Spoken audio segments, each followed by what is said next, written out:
Ümumiyyətlə bu bir qaydadır. Qarşı tərəfin səni dinləməsi üçün gərək danışdığın mövzu onun maraq dairəsində olsun.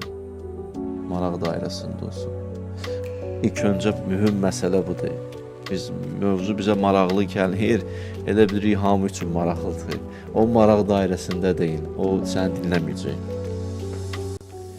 Ailə münasibətlərinə tətbiq eləyə bilərsiniz bu mövzunu. Kişiyə maraqlı olan mövzu qadına maraqlı deyil, qadın üçün maraqlı olan kişiyə maraqlı deyil. Ona görə bir-birlərinə qulaq asmağa hövsələləri çatmır, səbirləri çatmır. Neyəsə də görə qulaq asır ki, deyiblər hədisdə qulaq as, mən də qulaq asım. Axırda bir yer nə olur? Partlayır. Bir yerdə o vulkan püskürür.